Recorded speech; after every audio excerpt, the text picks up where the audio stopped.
worries. Good evening and welcome to Mindful Life 267. I am your host Nathan Springer. Thank you for being here. It is the 7th of the 8th year, the 7th of August in the year 2023. One more week till the local government elections, isn't it? 7 more days. So it's a Monday. That's next Monday. All who would be voting, I hope you have selected your councillors that you think would best be suited to be in control of your local regional area there, and you go vote for them on Monday.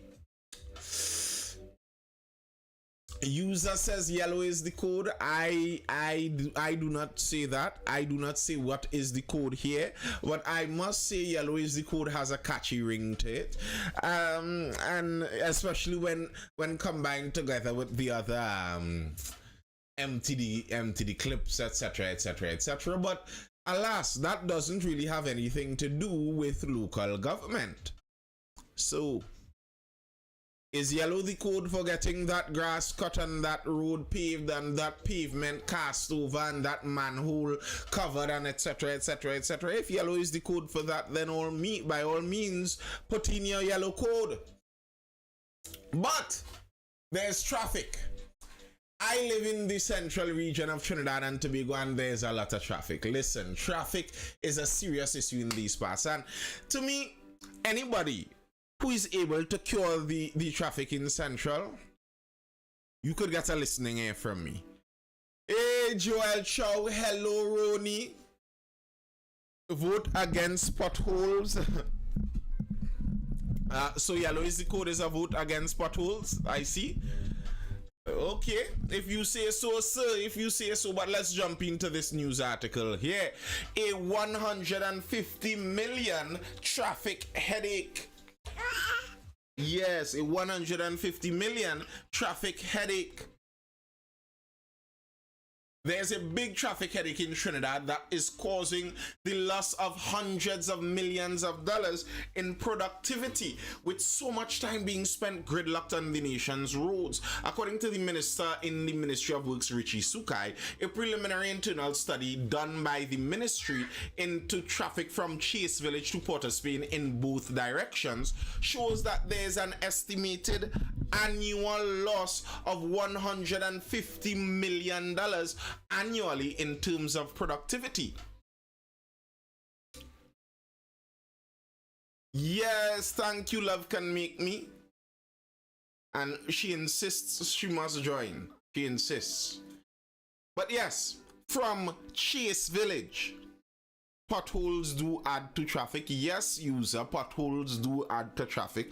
But the reason for the traffic problems in Trinidad and Tobago that they're talking about there are not potholes really and truly. Now, don't get me wrong, potholes are a significant problem and should be tackled. I'm just saying that the traffic problem that they're talking about costing the country $150 million is not about potholes. This is whether the road is smooth or not.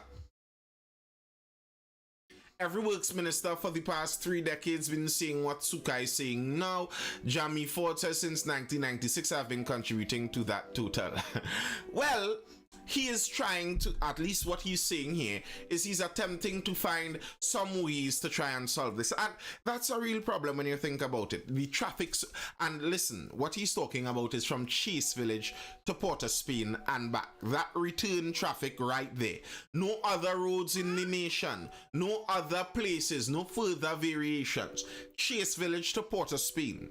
That bit of traffic right there costs the country $150 million, and according to them, that's a generous, or according to how you look at it, a conservative estimate of what it is costing the country there. But who's holding the Ninja Turtles with the kind of size they have now?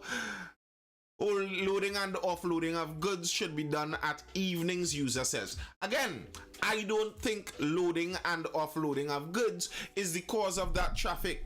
That traffic you see on a morning time and on an afternoon time has nothing to me to do with loading and offloading of goods. If I were to just give my plain layman understanding of this, knowing Trinidad, experiencing Trinidad over time, the reality is it's a bottleneck.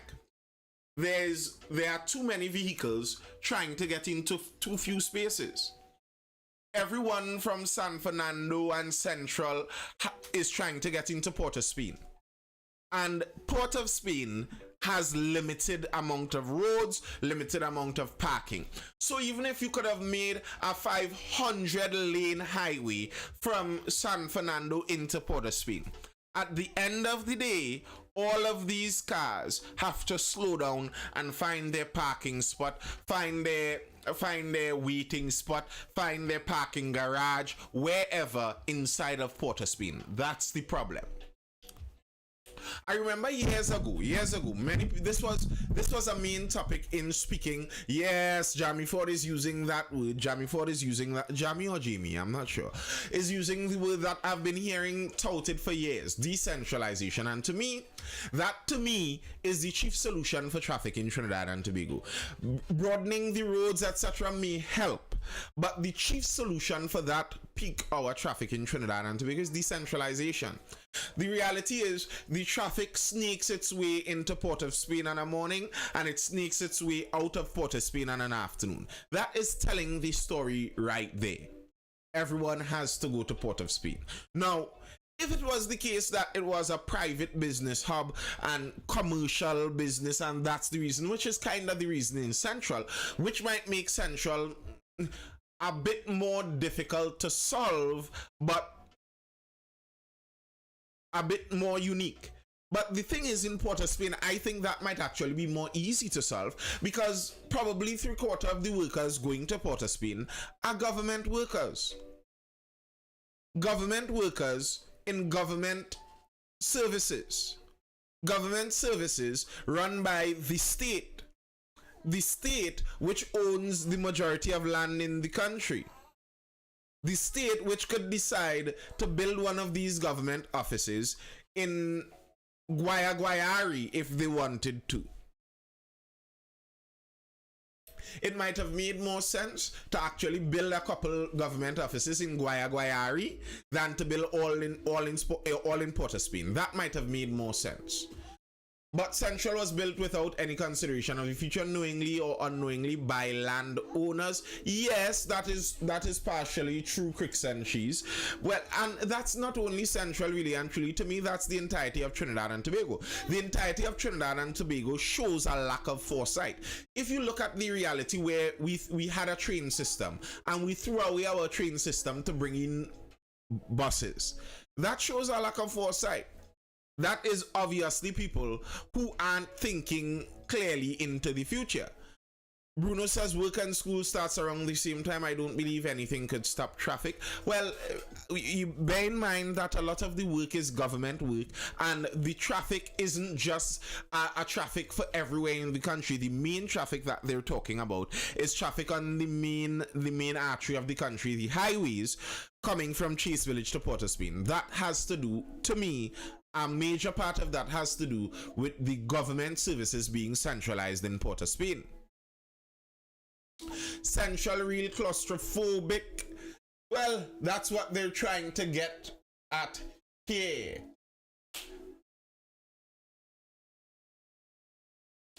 The ministry, he said, has been working on plans to expand the north and southbound lanes of the Uriah Butler Highway. He said the traffic bottlenecks which occur from Carney into Shogunas will be addressed with the expansion of the highway and the building of a roundabout in the vicinity of the popular Medford gas station towards Mulchan Suchan Road. I don't know how many of you know your central geography, but that may make some sense. That may ease some of the traffic woes there. One of the problems Central faces, and this is beside the Chase Village to Port of Spain traffic, one of the problems Central faces is that the business district that is the whole wider Shogunas region, that entire region is split by the highway. And oftentimes people need to do things on one side and on the other side. And as it stands, in Shogunas Main, there are only two places you can cross that highway to go in between the two sections of the Shogunas region that are split by the highway. You could cross it at the Shogunas underpass, that will be, on Shogunas Main Road right there, or you could cross it by Medford region right there by Price Plaza. Both of those roads are gridlocked very often. Mimi says there are many new housing developments in Central. Yes, there are. I wonder if they open back the ramps by Price Plaza, would it help there? No, I don't think it would. No proper entrance and exit to manage the traffic. Central people don't know how to use roundabouts.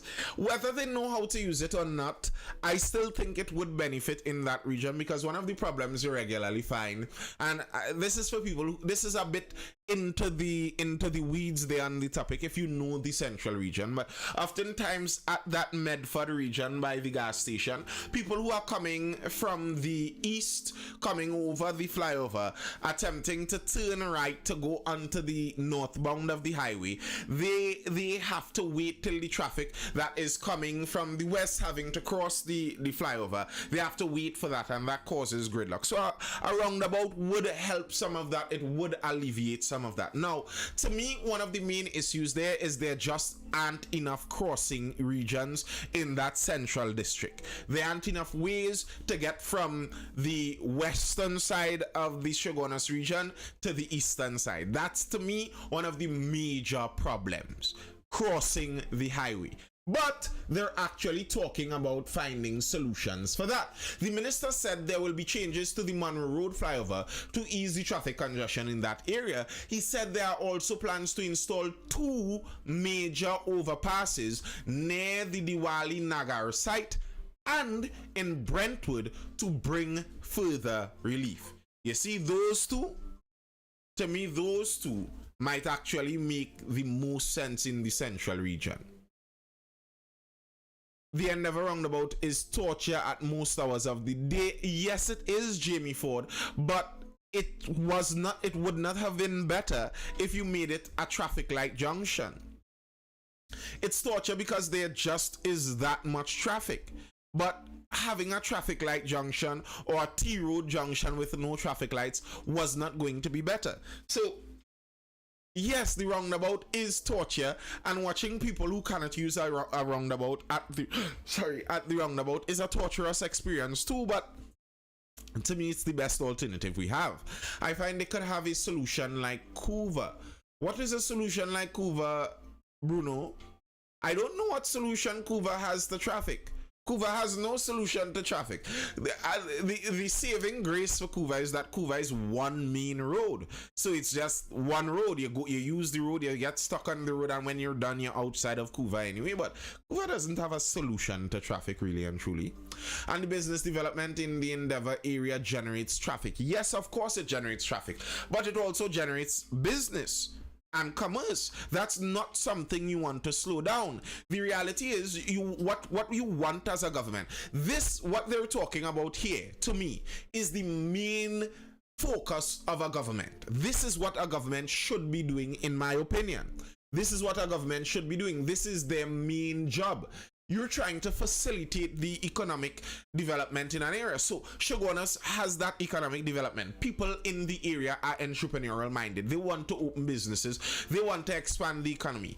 They want to expand it so much that now the road networks are struggling to keep up. Well, you expand the road networks to keep up with that.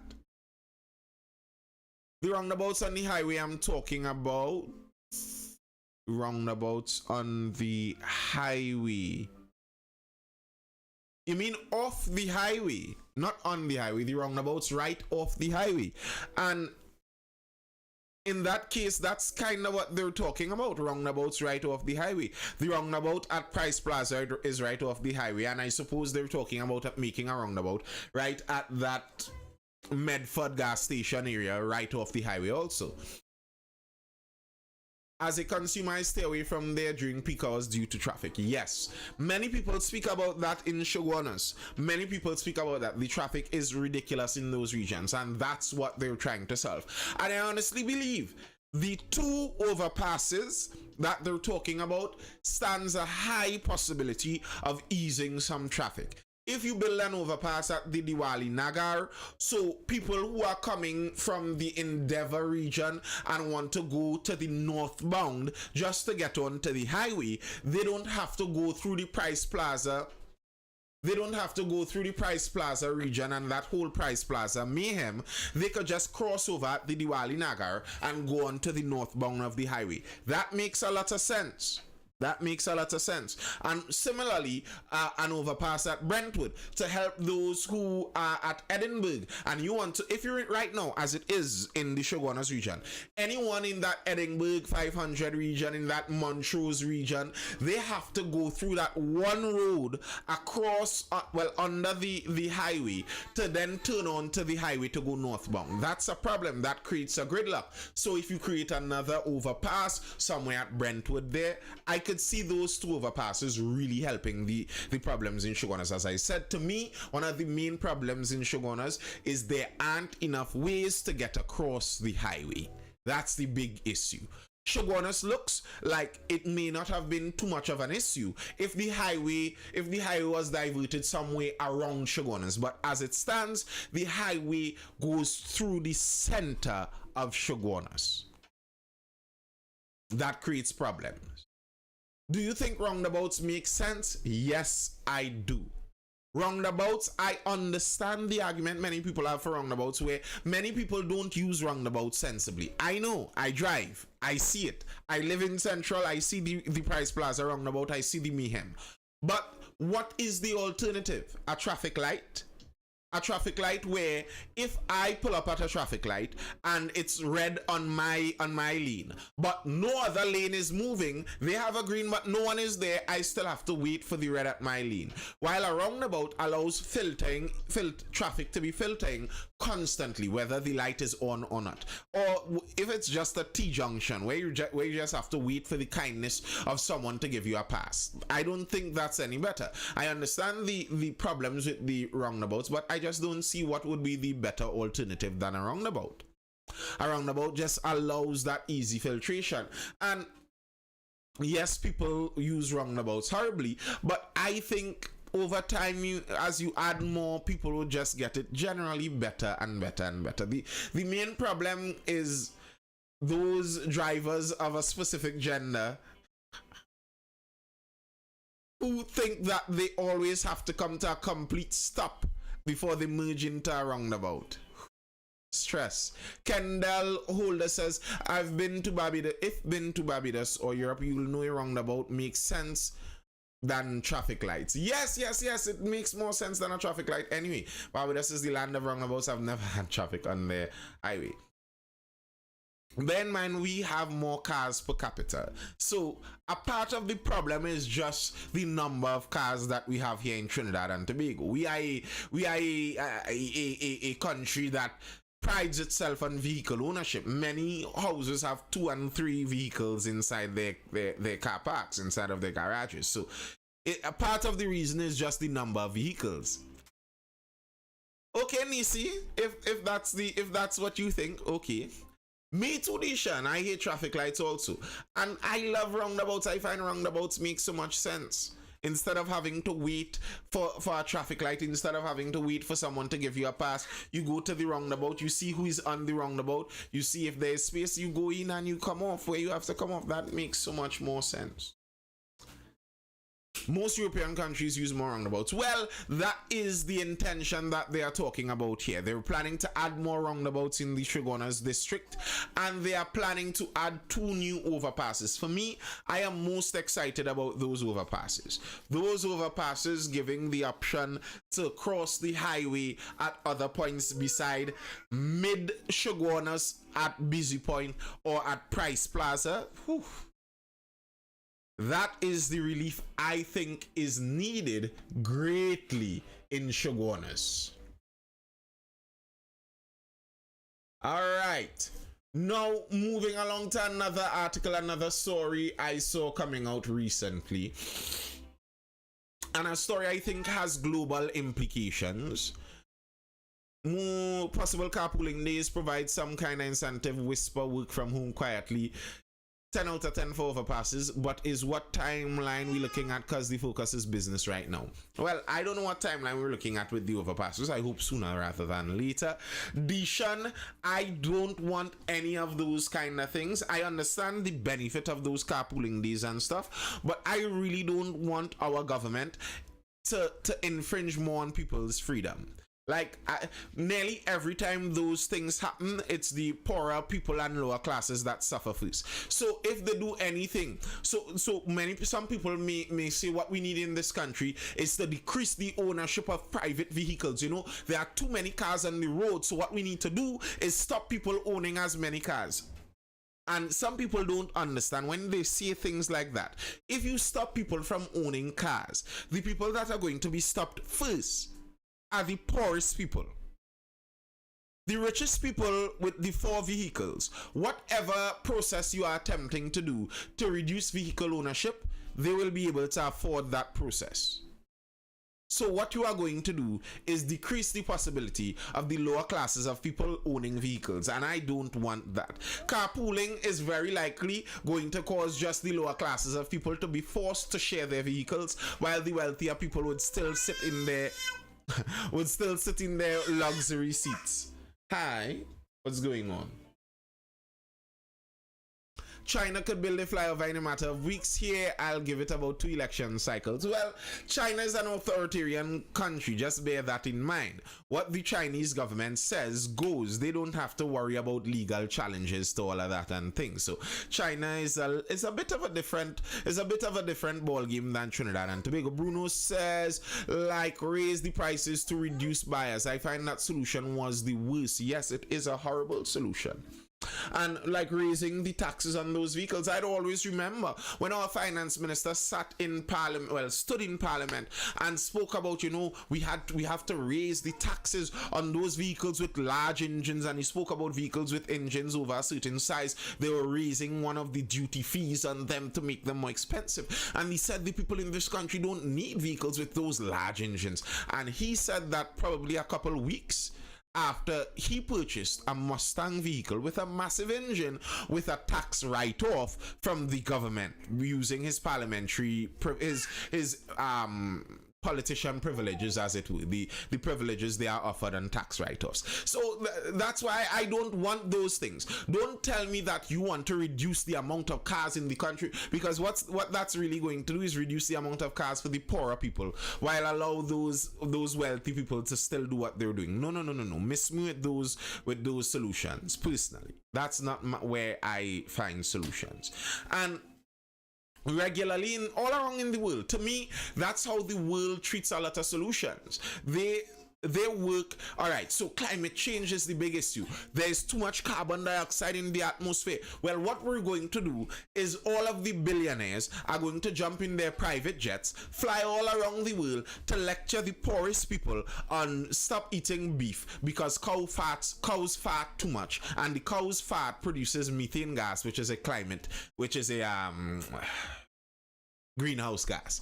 It's ridiculous, really and truly. They go around the world with their 3 children and their private jets, telling poorer people, you all shouldn't have any more children.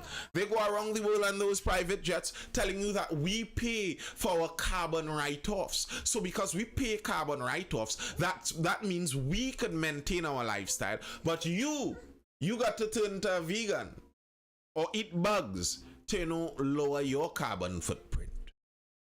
And what I find a bit nice in the world today, and I mean, you have to be measured in the amount of pleasure you take in some of these things, but it is, to me, a slightly positive direction. When I look particularly at Africa, and it seems like much of Africa is deciding that they're stepping away from some of this view. Some of the views where we're all hinged into this global community, where the global community says what's best for the global community, and what's best for the global community is nearly always the poorer nations suffering, while the wealthier nations get some kind of benefit from things. And much of Africa is stepping away from that, and maybe in that case, bonding in with Africa may not be too bad of a decision with that CARICOM has in mind of late. calls for joint CARICOM relations with Africa. St. Lucia's Prime Minister Philip J. Pear has called on CARICOM countries to deepen its relationship with Africa as the Egypt-based Africa Export-Import Bank, Afreximbank, opened its Caribbean office here, hoping to further develop the region. Pear, who was among Caribbean leaders in attendance at the ceremony, said this partnership agreement with the Afreximbank, which virtually comes to life today with the launching of the office in Barbados, is a signal for us in CARICOM to deepen our relations with Africa. The government of St. Lucia is committed to doing so, and it is our intention to establish a diplomatic presence in some African countries. I think this may actually be a good idea. This may provide good opportunities to come in at a more base level in economic decisions as the world changes. You see, the Afreximbank is attempting to do for Africa. What the Afreximbank is attempting to do for Africa is remove the US dollar monopoly on Africa. Theoretical benefits still waiting on my Ghanaian yam. Well, we did sell $30 million in goods to Ghana over the last year, Wide Leather. So there are business people in Trinidad and Tobago currently right now $30 million richer with the Ghanaian opening up of their economy. And bear in mind, Africa has something like 1.4 million people, with something like 60% of them being under 40. Africa has, if not the youngest, I think it could be the youngest population in the world. Asia, because of China, has an aging population. India has a pretty youthful population too. Europe has an aging population. North America has an aging population. South America not as much, but their population isn't exactly that youthful. Africa has a youthful population. Now, if you are thinking about economic benefits in the next 20 years, you are looking for a place with a large population that is young. What better place to look than Africa? And then the possibility there is that you won't have that US federal government, that US federal bank that could print money on a whim. You won't have to do it under their control. The Afreximbank, I believe their aim is to have one currency that could be traded that is pinned on gold. Blessed night, sea sky nature. That sounds like a good idea to me. If you could get in at the ground level into trading into Africa, as Africa expands its economies, as Africa leaves some of its colonial and European tetherings, they open more up now to just free market trading with all of the world. Wouldn't it be a beneficial thing to get in now? Jante, good night, sir. And that does seem like the direction some of Africa is headed in. I don't know how many of you have been paying attention. There was a coup recently in Niger. Niger coup. Is France to blame for instability in West Africa? Niger has become the latest country in West Africa where the army has seized control following Burkina Faso, Guinea, Mali, and Chad, all former French colonies, since 1990, is striking 78% of the 27 coups in sub-Saharan Africa have occurred in Francophone states, leading some commentators to ask whether France or the legacy of French colonialism is to blame.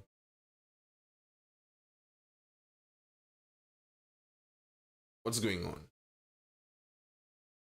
Yeah. Good night, Listrary. And that's the reality that many of those countries are facing now. Because as Niger had their coup recently, what a lot of these Francophone countries, these countries that were under French rule, what went on is when they got their independence, they never really got their independence anyway. They never really got their independence anyway. France always meddled in their affairs. France always had a military presence in their country. So they never were totally independent in the true sense. They always had a military presence, always. French military was always there. Now, with some of these coups, some of these countries are insisting that the French military leave their country. They no longer want a French military presence in their country. They're saying we don't want any more of that French military there. And the other thing that a lot of those countries faced with the French is that they were basically forced to trade with France on preferable trade agreements. So a lot of the uranium from Niger went to France. Bear in mind, if you don't know what uranium is one of the key ingredients in running nuclear reactors for nuclear energy, or making nuclear bombs, if you are so interested in doing. And one of the most important areas you got that from was Niger, which remained one of the poorest countries in the world. Now, to me, those don't seem coincidental, that the French had control over these countries for all of these years, and the countries remained poverty stricken, and they were unable to progress any further. Now, some of these countries have decided, okay, we're going to throw off French rule and we're going to run things ourselves.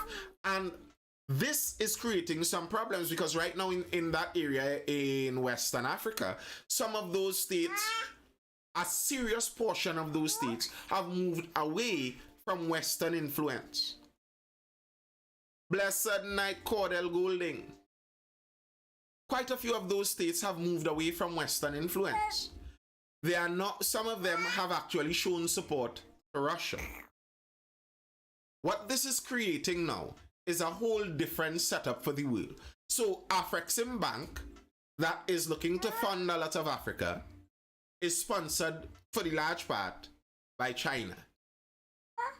A lot of these coups going on in Africa right now, a lot of the new leaders coming to power are saying they were abused by the previous colonial overlords, and now they are looking for new allies, many of them looking for allies in Russia. So we are seeing a world where Africa seems to be shifting loyalty a bit from the Western powers to more Russia and China. And I think if we are looking as the Caribbean into expanding our own trading abilities, trading with Africa on an independent footing makes sense. Trying to develop trade missions, and I believe I read where we have a trade mission from the TTMA and our trade ministry. Our trade ministry and the TTMA, I believe they are heading to Ghana next year. Let me see if that is correct. The TTMA together with Export TT also committed to work towards a trade and investment mission to Ghana early next year. So look at that. Top of the night to you too, Jazz. Who knows? Maybe I might see if I could talk to somebody in Export TT or something, jump on a Ghanaian trade mission. Record something from Ghana.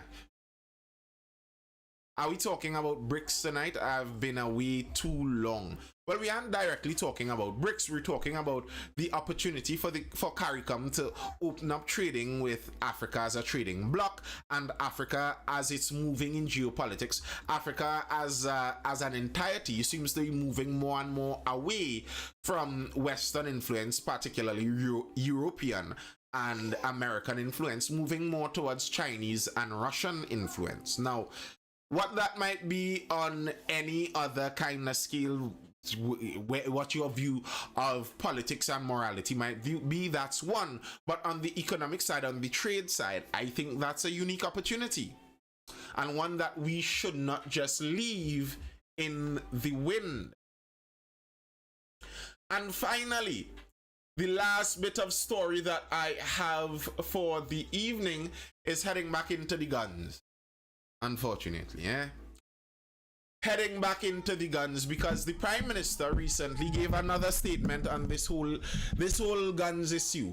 PM, more guns, more problems. Prime Minister Dr. Keith Rowley says stand your ground legislation being proposed by the UNC has no place in Trinidad and Tobago and would only increase division and create an additional problem for the country. The firearms usage is something that has to be carefully thought out and properly managed, he added. Rowley asserted that stand your ground law would create an environment of a free for all, where people shoot first and ask questions later. I don't believe that. Bruno says, but do you believe it's a choice? I believe Russia and China method is basically the same with USA. Well, yes, Bruno, I agree, but I see it as all ponds have big fishes, and the big fishes do what they do. So, no surprise there. Cordell says, I think that's a move we should have made as a country and a region long before its formation. Maybe, but we can't do anything about the past now. The Prime Minister was responding to a question from a resident. The resident asked, would this stand your ground argument put forward by the opposition leader really address the issue of home invasions? Responding, Rowley said, the law being proposed by opposition leader Kamala Persad-Bissessar was a copycatting of the worst kind of what is happening in America. Stand your ground didn't just come up like that. It's being copied from the United States, Rowley said. And interestingly enough, offered in a local government election is part of the nonsense, because no local government body can pass any law. It is not a local government issue. That is a matter for the parliament. And I've said this over and over and over. Good night, Abu Bakr. All right. I have said this over and over and over as just the ground level of why this statement isn't really a local government statement, but nonetheless it is politicking from the UNC. It is what it is, but this has nothing to do with local government. Local government has no solution that can be offered with anything regarding stand your ground or the firearm user licenses. There's nothing local government can do about that. The whole idea about mentioning it right now is a technique to obfuscate from any local government discussion, which to me should be a negative point in the opposition side in regards to the local government election. Just bear that in mind. We know what the opposition said, but Rowley pointed out on Saturday night that there were already arrangements in place to protect people who defend themselves against criminals. We already have that. We don't have situations in this country where people have defended themselves and found themselves afoul of the law. That proportionality is already in our jurisprudence. And I've said this too. I've said that too. The reality is the stand your ground part of the conversation isn't actually the key part of the conversation in Trinidad and Tobago. Because we do not have a problem in Trinidad and Tobago where people defend their homes and end up in legal problems. That does not happen as a common thing in Trinidad. I do not even remember one instance of it. The one instance I remember was a man ended up in some kind of questionable legal trouble. But the Prime Minister actually spoke about that instance here, and he revealed that the man in the long run was not even charged. You all remember a fella, this is the Prime Minister speaking here, you all remember a fella who had set up a cutlass by a window with a spring, and a thief who was robbing him on a regular basis went through the window and lost an arm. Was that person ever prosecuted? The answer is no. Even though the law in its pure sense says you're not supposed to set up man traps like that, he noted. So that guy wasn't even prosecuted like that. So that's why I said the reality is, in Trinidad and Tobago, the stand your ground legislation isn't actually where the focus of the law should be. Stand your ground legislation makes more sense in the United States context because they have a Second Amendment where everyone is assured a firearm. So because legally you're supposed to have a right to a firearm, so because you're supposed to have a right to a firearm, now they need to have a legal framework to to set up how people interact with each other, with the assumption being everyone is armed. So what's wrong in having all of this written? Because we depend on common law for this. I don't disagree, Cricks and Cheese. I don't disagree.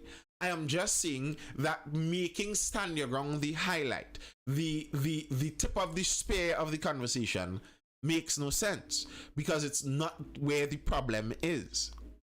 Joe says that man kept making reports and nothing was done, so he took matters into his own hands.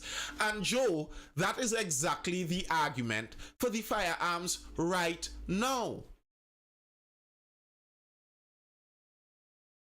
Auntie Kamala know how to sway the youths. The adults of today are those who gain laptops. Well, the young adults of today, because I didn't get any laptop and I'm an adult. Starting their GE campaign from now. If they were successful with the local election, the 1% will prompt GE call.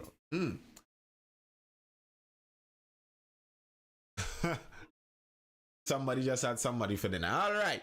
Rowley said while the stand your ground law was enforced in many states in the US, 14 states were currently trying to get rid of it because it had caused very, very bad outcomes. All it does is that it pretty much gives a license for you to act without proportionality. For example, if someone steps on your toe and you go and get a hammer and hit them in their forehead, your response is not in their forehead, your response is not proportionate. If someone having pushed open your gate and knocks on your door and you shoot them, that is not proportionate, Rowley said. The Prime Minister said the first time the issue of home invasions came to his attention, and he goes on to a whole backstory there. So he says that the law is there for people to protect themselves and their homes. I am not saying that we could not look at a law, revise it, review it, but this pretense that there is no law to allow you to defend yourself, not in Trinidad and Tobago. Correct. Rowley went on, let me ask you something. I give you a gun. I give you a gun. How many of you are prepared to pay $40,000 for a firearm user's license and another $15,000 to the dealer? How many of you are prepared to do that? So who is going to get the gun and who is going to shoot who? Well, here's the thing. Dr. Rowley went on there to say that, all right, part of the issue is if we open up the firearms licenses, the process is too expensive. Well, if the license is $40,000, who is in charge of creating that license fee? No, Joe, 40 isn't for the weapon. 40 is for the license. Who is in charge of creating that fee? Can't the government cause that fee?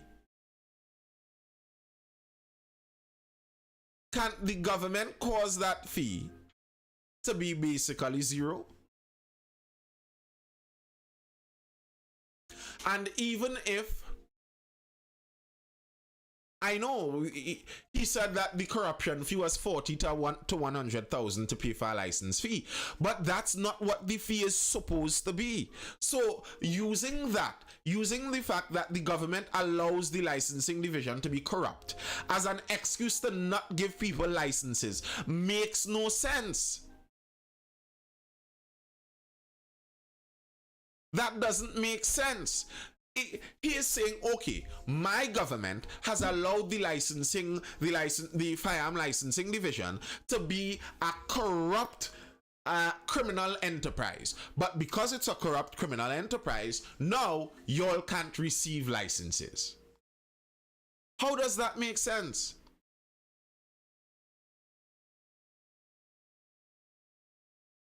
That does not make sense. You cannot use your incompetence as an excuse to stop someone from being able to access something. That's your fault.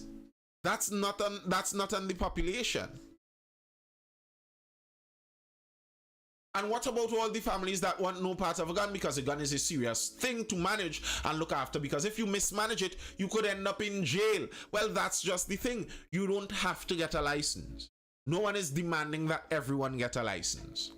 He told attendees that some of the people mounting political platforms and talking about national security just want to make money, basically, is what he was saying there.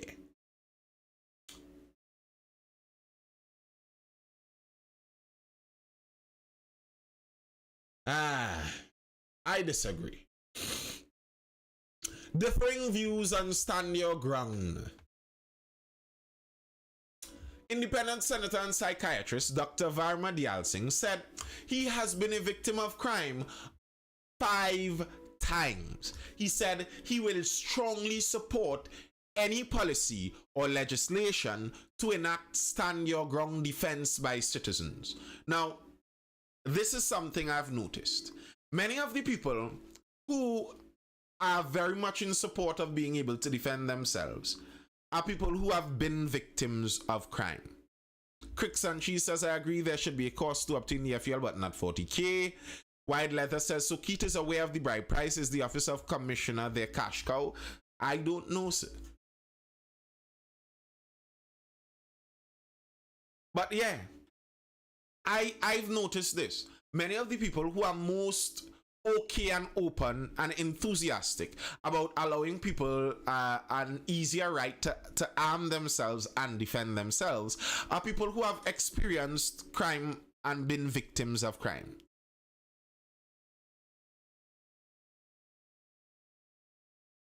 There have been many comments and discussions ever since the opposition leader said that. On Friday, attorney Martin George called on Prasad Bisesa to address concerns on her proposed stand, making sure there is no racial bias.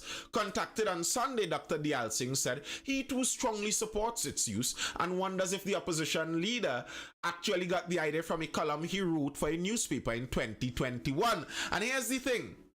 I remember saying, I wonder if the opposition leader got her statement from me, because I remember, I don't know how many of the OGs, the people inside of here who have been in the life for a long time, remember that I read that column that Dr. Diyal Singh wrote about standing your ground way back over a year ago. I read that column. We went through that.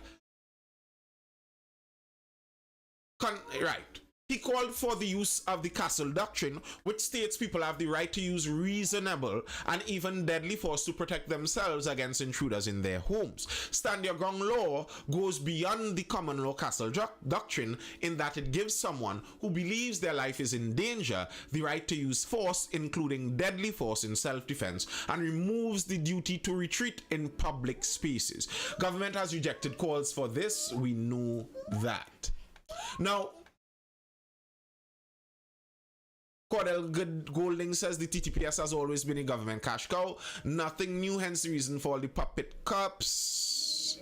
All those ministers and senators against accessible FULs should give up theirs because they all have. My sentiments exactly. I feel reasonably certain that Dr. Rowley has a firearm of his own. And I find it so hypocritical to have a firearm of your own, very likely, to have armed officers guarding you and your family, and then to look out at a population that is at the mercy of criminal elements that your government is unable to stop, and tell them, no, you will not be able to get the same opportunity that I have afforded myself.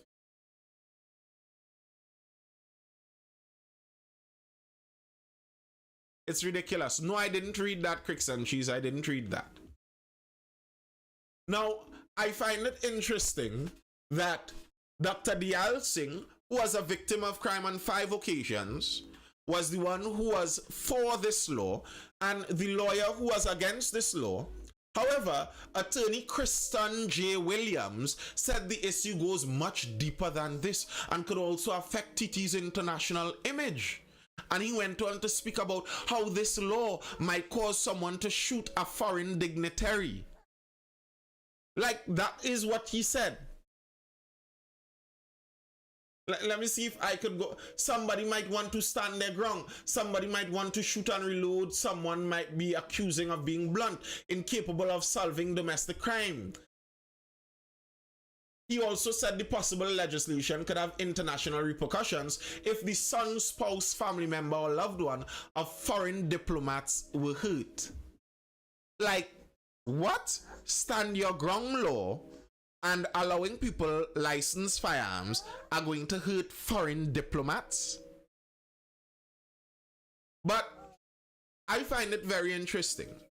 The senator, who was a victim of crime 5 times, thinks it makes sense that people get licensed firearms and stand your ground legislation works. The lawyer, and I would urge you all to do this for me, I am not going to try to tell you all too much on it, but you all do this as homework. Go and Google Kristen J. Williams, attorney, crime, and see who he is the default representative for. Now, I understand that lawyers would always say that regardless of what, everyone deserves legal representation, and okay, fine. But I just see, to me, it's interesting if the same lawyer represents the majority of people accused of a certain kind of crime, and then that same lawyer does not want regular citizens to be able to defend themselves. That seems passing strange to me. Go see who a laundry list of his most usual clients are. That's what I'd urge you all to do. The guy that doesn't want you. The guy that doesn't want you to be. Why not to tie that together? Tell me why that doesn't tie together, Mr. Face. Why doesn't that tie together? The lawyer that comes with preposterous scenarios about a dignitary son or spouse being shot because of stand your ground law is also, well, let me not say who he's the lawyer for. You could find that out yourself.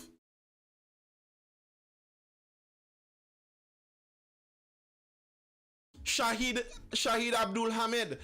These things, if you pay attention to Trinidad news, this is not hidden.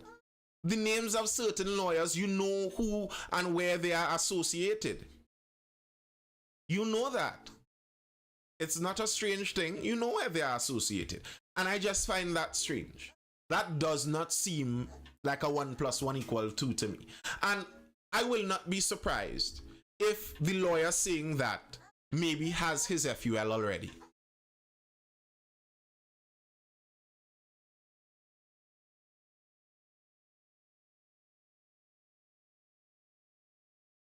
Well, there was a lawyer that defended murder accused people, and then when he got into government, he hung them all, the same people he defended. So that doesn't say much.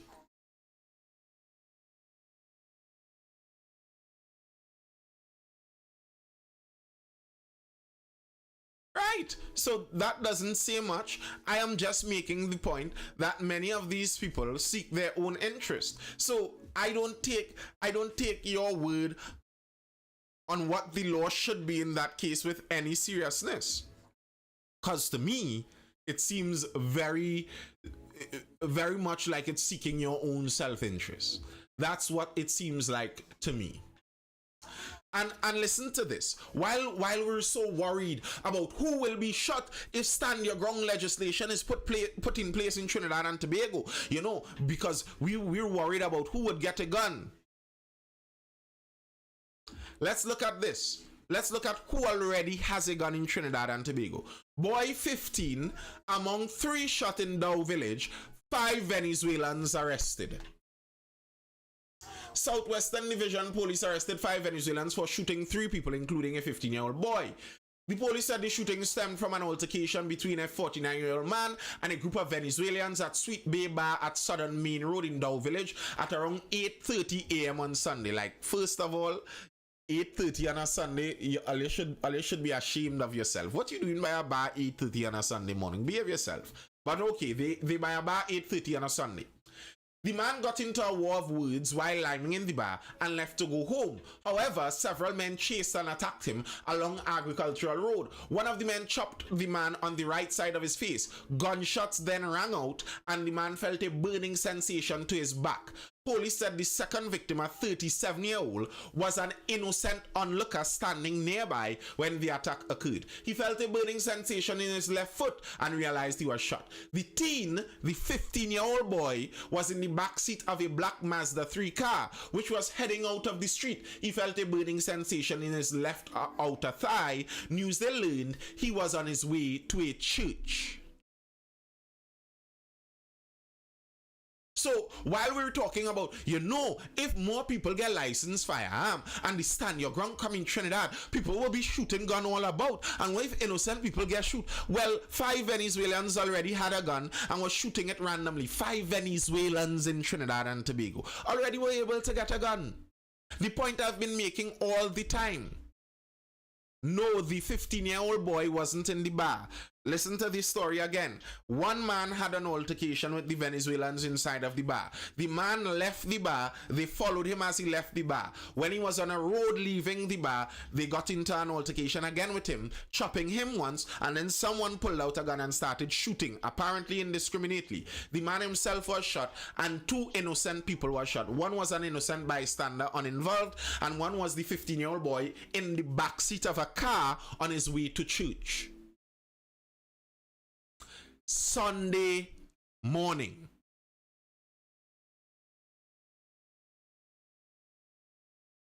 Exactly, Joe. That is true. That's the point I was making. If I look around at communities in Trinidad and Tobago, to me, the people in the communities that I am most worried about having a firearm already have the firearms.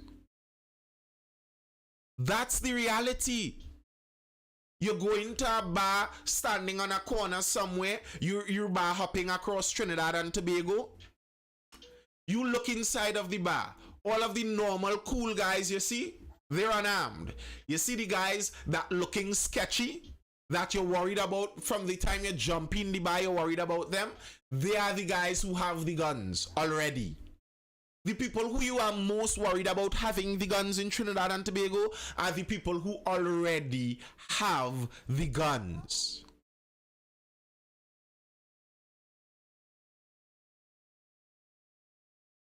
User says the people that don't want stand your ground law to pass are the people who already have firearms. Do a FOI and see how many FUL holders lose their guns. Freedom of Information Act. I wouldn't mind doing that, but bear in mind, even if they lose their guns, all of those guns are registered, and they would be you would know if they were used in a crime, and apparently they aren't. Granny shot and killed Christmas Eve in Port of Spain a few years back. Yes, exactly. Those who need it can't access it, and those who don't get guns easily or have already. Correct. Police don't want easily accessible FULs because it shows up their ineffectiveness in doing their jobs. Says, and I support being armed, but I am not naive. Yeah, no, I am not naive. I understand that being armed is a massive responsibility and it changes things. I understand that. But to me, the other options just aren't working. The other options just aren't working.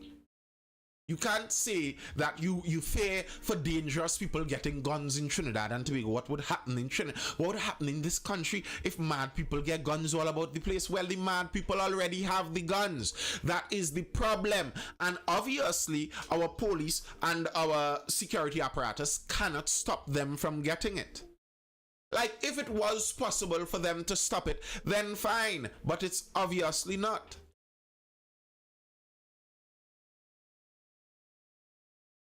And while we worry about the normal people who may have FULs and what the interactions may look like, the police can't do their job when they are underpaid, overworked, and not trusted. All right, White Leather. Here's the thing. Here's the thing. On the underpaid part, what pay would make the police do their jobs? What amount of money do you think would make people honest? On the underpaid side. On the overworked side, you're lying. Because the average police officer is not overworked in Trinidad and Tobago. Let's be real. Let's be real. Overworked doing what?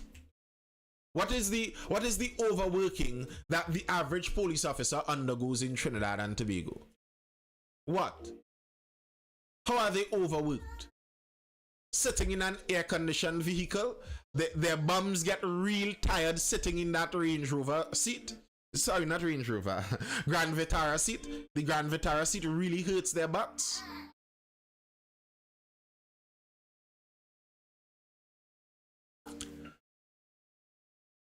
And not trusted, the not trusted part in Trinidad and Tobago, that's their own doing.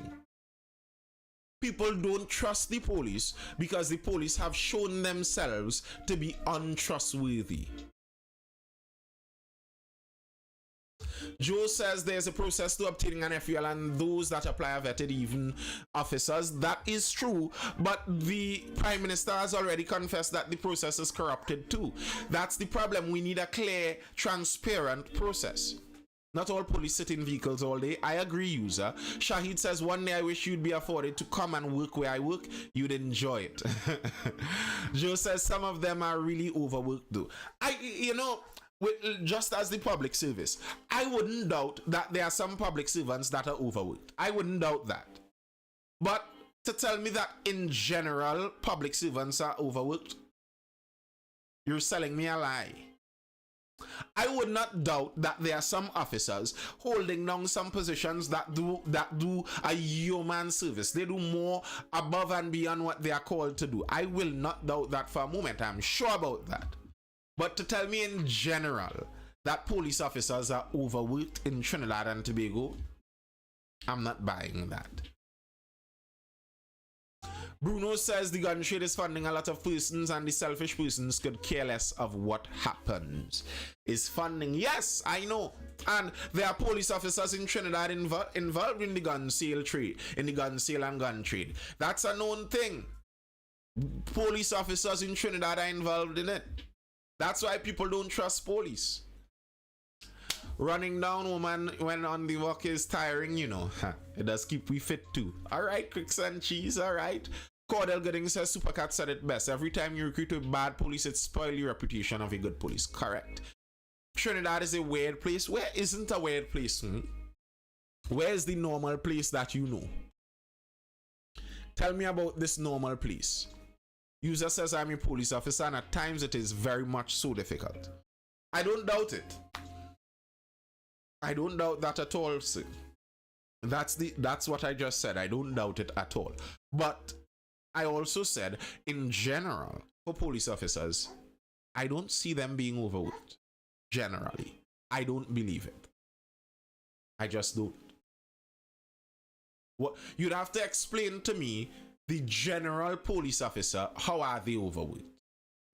What is the so difficult thing that the general police officer is called on to do that is so difficult and taxing that they are overworked? Taxing us on the road yet asking for help to do their job. TTPS modus operandi. Shahid says one thing I've learned that if a man is a thief and becomes a police, he's a thief in uniform. Correct, Shahid. 100% correct. Cricks and She says generally police women do work so them do be tired or work. Wow. I am not saying that. I don't know that to be true. Ronnie says, well, maybe police should be paid on commission. On commission of what, Ronnie? Are you paying police on commission for every person they arrest? Cordell says every job has its moments where it's harder on some days. Shahid, eventually they get found out and dismissed.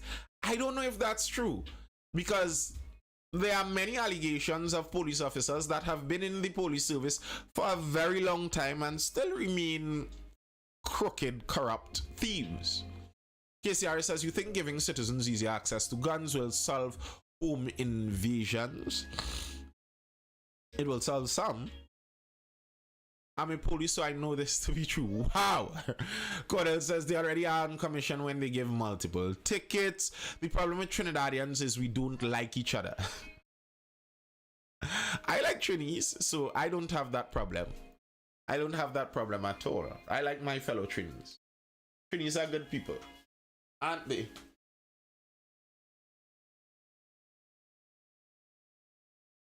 All right. Any further comments or questions inside of the live, folks? Yes, she is still up, Rooney. KCRA says intruder's gonna come with more funds. It's not gonna solve anything. Come with more funds, What I mean more funds?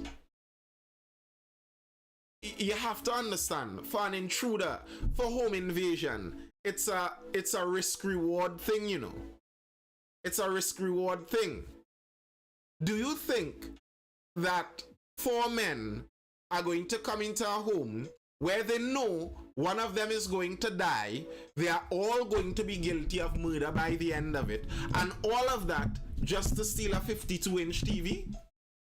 You really believe that, KCRA? You see, I don't actually think that you legitimately think through some of these things. You know, I actually don't think they will. I don't think the UNC wants more people to have licensed firearms. I don't believe that. I think it's electioneering, to be very honest with you. I think when they get into power, they're going to say that it's way too complicated to be done. They're going to notice that the laws that have to be changed require opposition support. They aren't going to get opposition support. They know they won't get the opposition support, and it would all be the same thing. It will deter a lot of home invasions because they're not sure they're gonna leave when they come unwanted. Exactly. Listen, up till a couple weeks ago, there was an attempted home invasion where someone jumped a guy's fence. He just had a dog. He had a dog. And it was enough. The guy jumped back the fence and jumped in his car and left. The guy had a gun. He could have shot the dog. But a bandit, even in a home invasion, isn't looking for difficulty. They're looking for ease. They're looking for something to go as smoothly as possible. So that's why you're wrong, KCRA. These are not black ops. This isn't a black ops squad given a directive by the commander-in-chief to go and take out Osama bin Laden or something, where they are intent to get in your house and murder you regardless of the challenge. No, they are bandits. They're looking for the easiest target. So bandits, they were stealing constantly from Chinese groceries for the entirety of 2022 was the year of the Chinese grocery. Every Chinese grocery was robbed a couple times for money.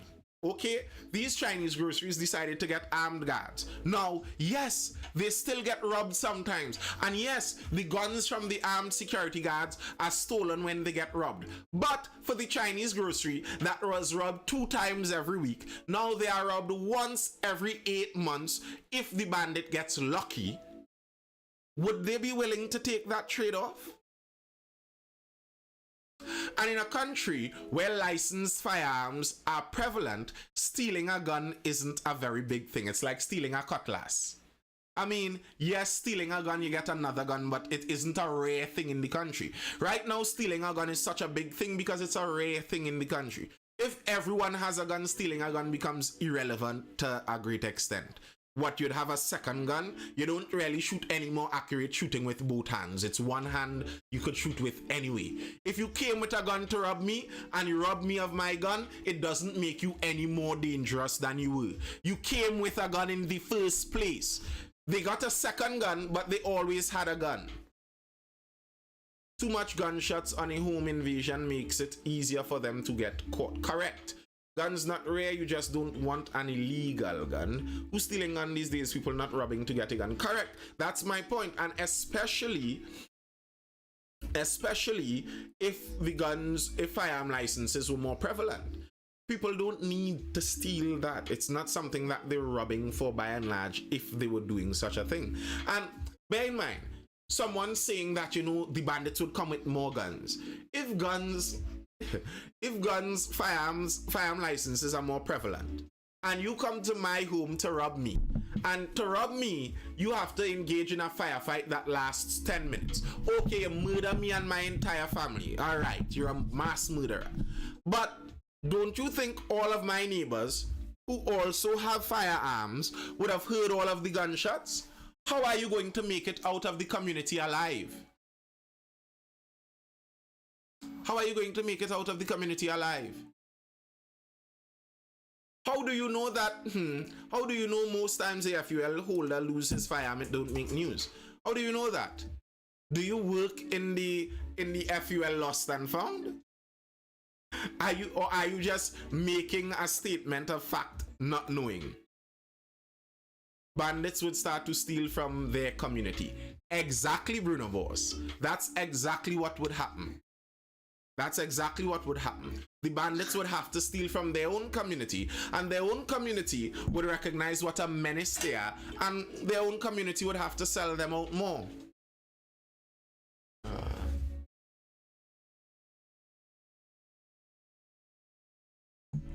And you see, as I've kept saying, to me, this is a fault of the reality of the situation we live in. It's a fault of the government to some extent.